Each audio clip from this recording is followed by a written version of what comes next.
Good afternoon, and thank you for joining us today. I'm just going to give people a few moments to join us.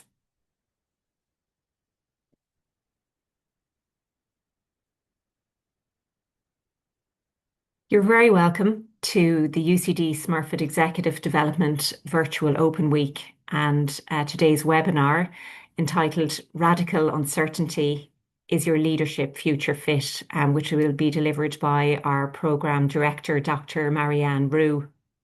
My name is Kathy Timlin and I'm Head of Business Development here at UCD Smurfit Executive Development. Before we start Marianne's presentation, I just want to introduce our school. We are part of the wider UCD Michael Smurfit Graduate Business School and delighted to share that in the recently announced 2026 Financial Times Executive Education Rankings, just published last week, we were once again named as Ireland's #1 provider of open enrolment programmes. And we were also further delighted to achieve our highest ever overall satisfaction rating of 9.4% out of 10. In addition to the rankings, the school also enjoys a triple crown of accreditation, and we're proud to be part of several prestigious global alliance networks. And all of these are testament to and contribute to the high quality experience that we deliver here at UCD Smurfit Executive Development. So in today's webinar, we will explore one of our short executive programs, Future Fit Leadership, which has an upcoming intake commencing on June 11th. And today's session, which is led by the program director, Dr. Marianne Roux, will give you a real taster of what this program is about. This webinar will be recorded and shared after today's session. We would encourage you to ask questions, which you can do via the Q&A button if you just click on the three buttons at the bottom of your screen. We'll attempt to address those in real time if we can, or certainly at the end during the Q&A session. And my colleague who's on the today's webinar, Suzanne, will join for the Q&A aspect. And with that, I'll hand over to Marianne. Thanks so much. Hello, everybody. It's lovely meeting you. It's a real privilege to be working with UCD Smurfit. I'm really proud of the school and the standard that they uphold. We've been running this program now. We are going into cohort 2, and it's based on research I've done in my PhD on what does leadership look like in 2026 in the future of work context. So this is really important because we have a lot of old thinking around leadership and a world that is significantly different. So if we go into what we're actually going to cover and what we might talk about today, Kathy, then we can start to see that the world we live in, and I don't have to tell you this, is a world of uncertainty and complexity. The problem is it is definitely more uncertain and complex than it ever was because we have seismic shifts that are interacting with each other at speed that we've never seen before. And it's becoming increasingly difficult as a leader to plan, to adjust, and to keep focus in a very distracting world. So if we can just go back to that slide, Kathy. Really the seismic changes that are coming in, the multiple forces that are coming in that you need to make sense of as a leader, and we spent the first webinar just talking through this, is how do you lead in a world where you have AI and automation coming in at speed?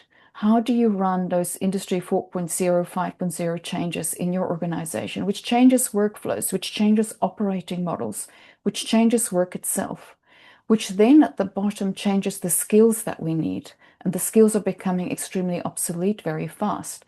So how do I run Industry 4.0 with skills-based talent management in a world to the right after COVID that has moved much more hybrid and flexible, and in many cases global? So my teams are not in the office with me 9 to 5, Monday to Friday. And in a world where everything has changed in terms of climate expectations, multi-generational workforces, very diverse workforces, and well-being and burnout being top of the agenda. So how do you show up as a leader every single day, making sense of and acting on these four seismic changes in a world where there is war, climate collapse, culture wars, tariffs, and new allies and markets being sought at the same time. But if you get this right, and this is what this program is going to focus on, if you learn to thrive in it, if you learn the human skills that are so important in an AI world, if you learn to connect these domains and navigate uncertainty, you will drive impact and shape a better future and create more value than any of your competitors can. So if we go to the next slide, how do you lead in a world of complexity? What is happening, Kathy, if we can go to the next one, what is happening with leaders? When we measure leaders, whether we're assessing their capability to deal with complexity, uncertainty, whether we're measuring their emotional intelligence, whether we're measuring their levels of burnout, what we are actually seeing is leaders in over their heads, quite significantly in over their heads. They lack both the capacity, the time, the energy, and the capability, the new skill sets and mindsets required to lead in this world. And the gap is growing wider. And so leaders are really feeling in over their heads. The capacity gap, you might respond to that and say, yes, I feel my energy is lower. I have cognitive overload. I'm feeling emotional strain. I see it in my people. I have no time to think. There's decision latency. Decisions are not being made. There's hierarchy lag. It's going through too many layers for us to respond quickly enough. And I feel like I'm always in reactive mode. The capability map sits in old mental models that we have, old tools that were developed in the 1990s for a world that's different, still stuck in siloed thinking, not adaptable enough, too risk averse, and quite unprepared for what's next. Now, we're quite heroically showing up every day and we're extremely busy. That's not the problem. It is what we are busy with and how we show up and how our people show up that leads us to burnout, disengagement, poor decisions, and diminishing impact. And one of the things we see in leaders when they feel that they're in over their heads is they're on the right-hand bottom. They go into controlling, protecting, and complying behaviors. We see sudden cost cutting, AI taking jobs. We're seeing a lot of reactive behaviors. And this is not helping organizations. When we control, we start to micromanage people. When we protect, we avoid risk and protect the status quo. And when we comply, we simply just layer on more compliance, more policy, and make things even slower. We have more decision latency and more hierarchy lag. So if we go to the next slide, let's see how current leadership models and leadership development is helping or hindering this. One of the challenges we have is that billions are spent on leadership and leadership development every year. I work with leaders who are not coping, who are doing all those things, controlling, protecting, and complying, yet they all have MBAs, they all have coaches, but they still cannot make that leap. So if we use the old map, it won't take us to where we need to go next because we'll keep on focusing just on skills, tools, and techniques. And we'll still focus on personality or fixed traits, which I am not a fan of at all. I fundamentally believe that we can learn new behaviors. We still look at ourselves as an individual leader as opposed to leading in a system and sharing leadership. We're still too focused on short-term impact and short-term performance. And we're still less adaptable in a future that's unknown to us. And the fact is, the future is not going to become known to us. So we need to shift to the right and say, let's think about my mindsets. How am I thinking? How am I making decisions? How am I showing up? What character am I showing up with? Not personality, character. What do I look like under pressure? And we're going to work on that in the program with personal agility, focus, growth mindset, curiosity. How do I start to understand systems, not silos, not just workflows, not just value chains, but really understand the system and the ecosystem that we need to lead to make our organization successful? How do I create long-term impact? And how do I thrive in uncertainty? How do I show up in a way that's resilient, that makes sense of this, and that really is future fit. So, in essence, we want to navigate complexity with clarity. We want to inspire trust and mobilize others.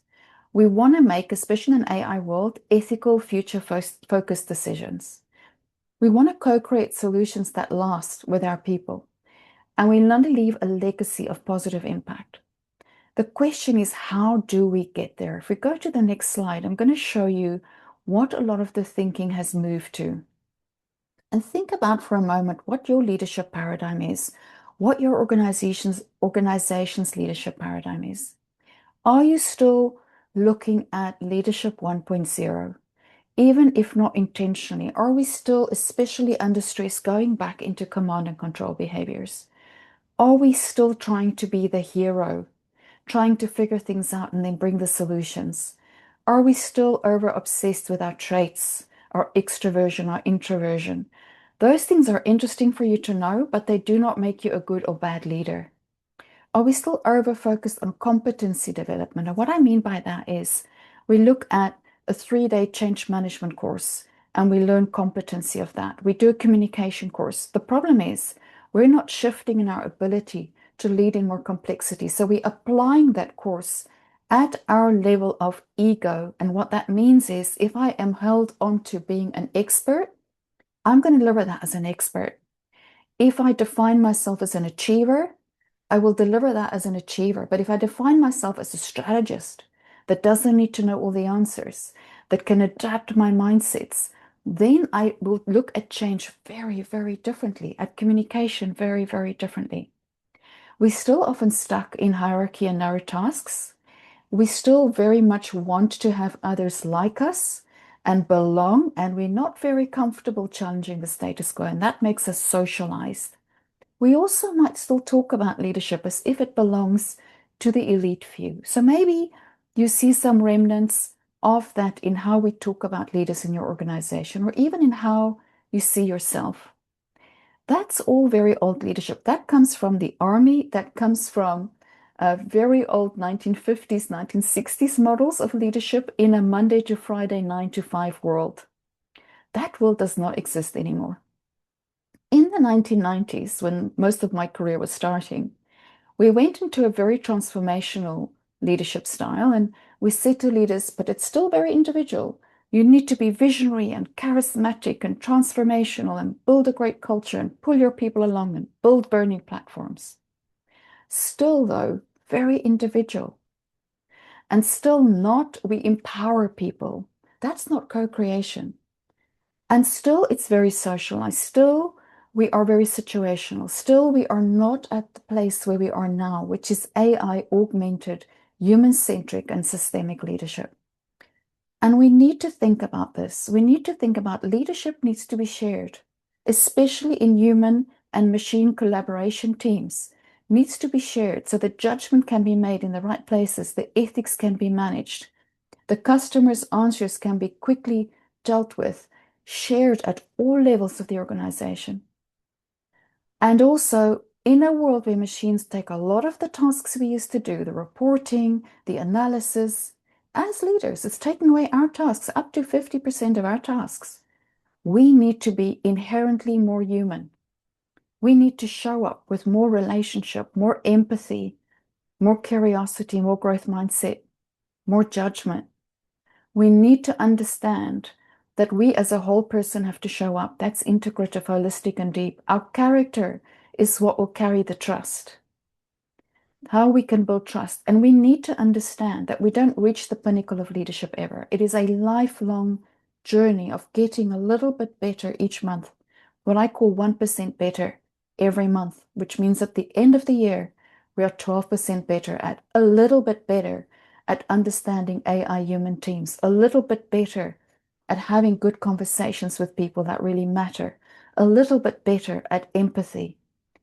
And we need to understand that all of this human behavior is important because leadership is a complex social context. It's a relationship action. It's only in relationship that we are leaders. We also need to understand that we can change our leadership significantly, no matter what our traits are. because the brain can change itself. That's neuroplasticity. I can rewire my brain for new behaviors and habits. It might not be my most comfortable thing to do a speech in front of 2,000 people, but I can train my brain on how to do that well. We need to learn not just to develop competencies at the level we're at, but to challenge ourselves to move up. And that's vertical development. And that means I have to challenge myself on my mindsets, my assumptions, what I'm showing up with, the blind spots that are holding me back. And there's a set of skills and knowledge you have to build. You have to understand how agile teams work, how agile organizations work. You have to understand AI and digital technology. This is not IT's problem. You have to understand how to lead virtual and flexible and global teams. And all of this means at the core something we'll talk about right now, which is changing your identity as a leader. And that is the hardest bit. And I fundamentally believe we need to become self-authoring. What is the identity I'm holding on to as a leader? This program is one of the only programs in the world right now, and I know this for sure because I've done the PhD research, that is teaching self-authoring. It is teaching everything either that's also important, but let's really delve down into my identity. What am I linking my expertise and credibility to? And what happens if some of that is taken away in 2026 and beyond by AI, by new expectations from people that are coming into our organization, by new customer expectations? I need to learn to self-author. The context is very different. So we need to move along that curve and really start to center into that leadership 4.0. And if I show you the next slide, we're just going to touch on what that means. So in the program, I work on 6 different, what I call mindsets and practices, and the 6th one being a set of skills and knowledge. The first 5 are all about if you stand back and shift your effectiveness in a complex and uncertain world, what toolkit do you need for that? And number 1 is you have to make sense of all that messy seismic changes I've shown you before. Scan the horizon. You need to connect the dots. You need to read, you need to listen to podcasts, read The Economist, understand, speak to people. How is AI changing my organization, my industry? How is climate changing my organization, industry?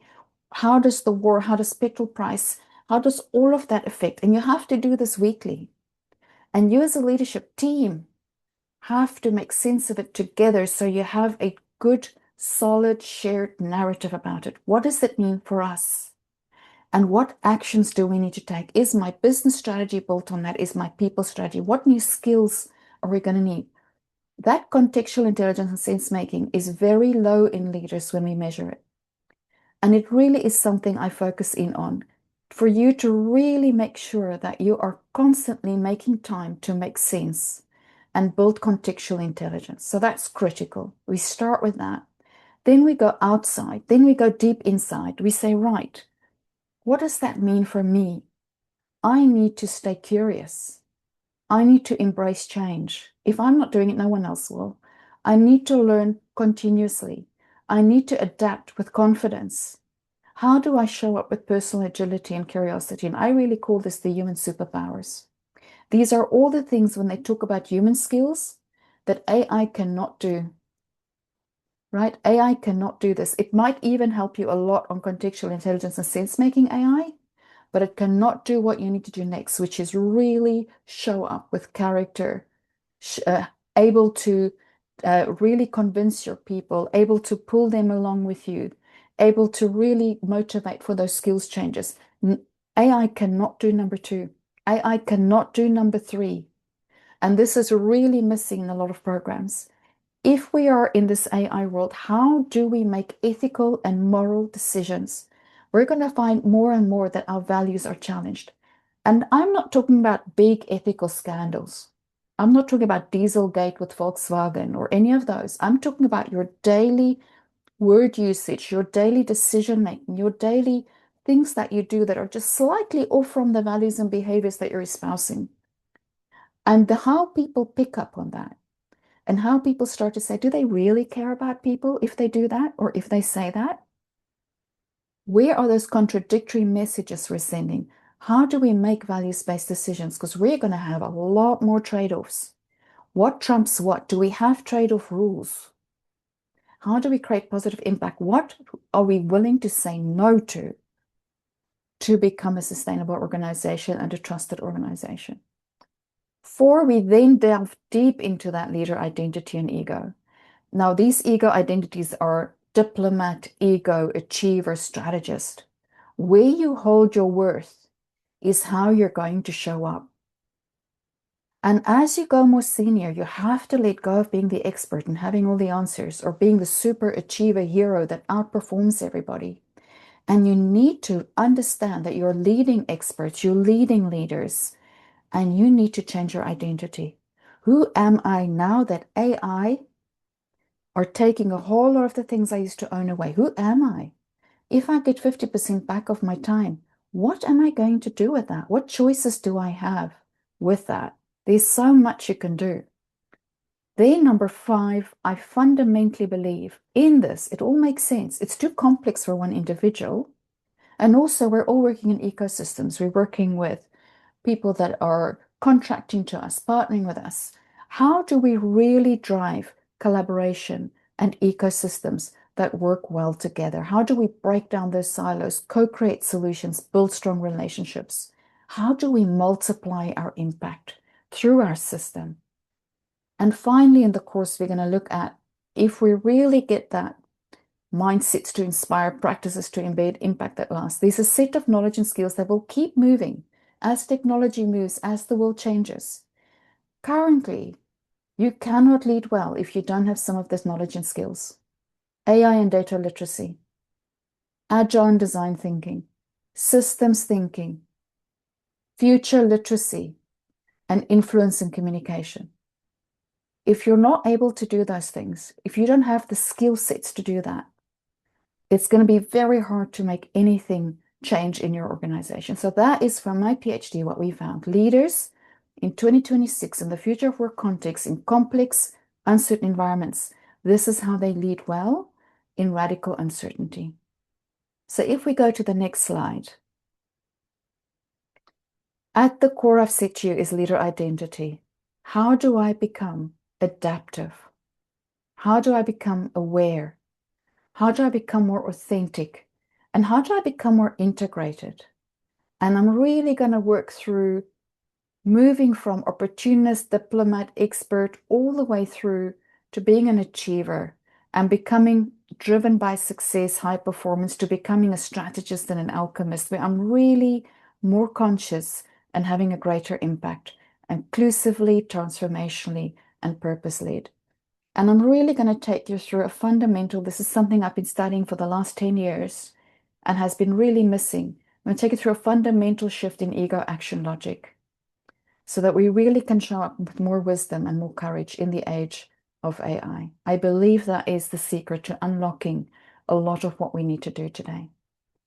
So finally, I'm going to hand you back to Kathy. And she's going to talk to you a little bit more about the program, and then you can just send us any questions you have. Thanks so much, Marianne. That was wonderful and a real insight to the journey that you take our participants on this program. So as I previously mentioned, our upcoming intake is on the 11th of June for this program, which is delivered over 6 months. It's a blended, flexible delivery.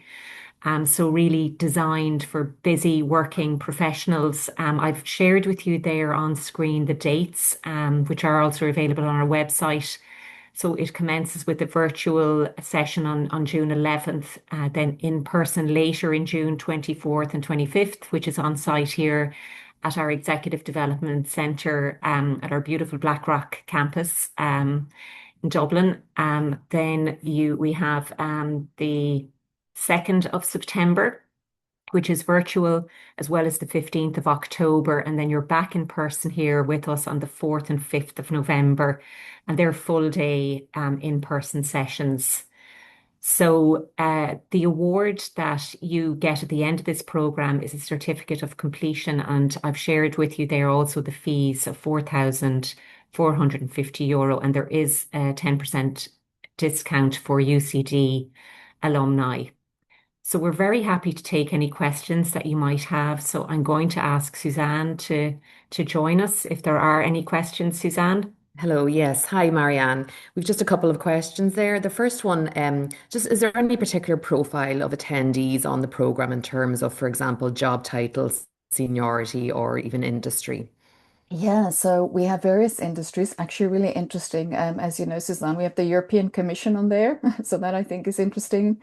And then we do have from the government as well. We've got governmental departments, and then we've got Unpost, we've got those kind of organizations, Ishka Iran. So we have some of those, and we also have um, really startups that have grown, that are in significant growth. So it depends on the size of the organization. We are getting up to CEO level in certain organizations where they might be a mid-sized organization. We've even had from larger organizations, CEOs and CPOs on the program. And then we would probably get the next level down, executive or senior manager, very high potential. So for me, it would be people who are leading complex transformations right now. It would be people who are uh, leading AI human teams that are changing. It would be people who feel that they have to update with the level of complexity they're working in their mindsets and practices. But it certainly is, I would say, above middle manager for sure, Suzanne, I would say, Yeah. but anything up to C-suite. And really interesting mix when these fast growth startups come together with government, come together with the European Commission. We've even had not-for-profits in there, and just incredible learnings occur in the room. Okay, great. Thank you. And then just on a more practical level, obviously, Kathy mentioned the program runs over 6 months through webinars and in-person sessions. But what would the workload of the program look like? Obviously, people are working at the same time. Is there pre-reading or assignments Yeah. throughout or at the end? Yeah, so as for in-person days, 2 times 2, there's pre-reading for that for sure. It's usually 1 to 2 hours. It's not that significant, I would say, but it is really important that that's done. And then 3 webinars, which are 2 hours each. And that's easy because that's not too bad. The in-person days are fantastic. They're so important for people. In between, Suzanne, we have podcasts. That's just for absolute joy to listen to people applying it. And you can do that when you walk your dog or you sit on the beach or you're on the train. But it's important for us to bring that in. And then and these are not forced on you at all, but we want you to have 15-minute nudges. So in the weeks where you are not preparing, we make sure it's a week where you're not preparing, you don't have a webinar, we send you just a 15-minute nudge. And these are just to train your brain to continuously think a little bit, make time for reflection. And this could be a little video, a little quiz, a little tool. It's a bite of drink your coffee and look at your 15-minute nudge. So I think, and the reason we do it over 6 months is because behavior change is hard. And you want to be embedding, you want to be implementing. It's going to be very practical and very much taking your specific issues that you bring to the table. We want you to do real work in there and go back and be able to implement it immediately after leaving a webinar, immediately after leaving a workshop. And then this cohort, this peer group I've seen, I have WhatsApp groups on all my cohorts now, just keep supporting each other. They just keep showing up and sharing more with each other whenever there's a challenge or an opportunity. Okay, great. That's all we have in the Q&A. I'll just hand over to Kathy just to close out again. Thank you, Marianne. That's great. Thanks, Suzanne, and thanks again, once again, to you, Marianne, for delivering today's webinar. We will email the recording to all of you that have attended this afternoon's webinar. And Suzanne has also provided her contact details should you have any further questions or indeed be interested in applying for the programme. So thank you for taking time out of your busy day and also a beautiful sunny lunchtime to be with us. And we hope to hear from you and look forward to welcoming you in the future to UCD Smurfit Executive Development. Thank you.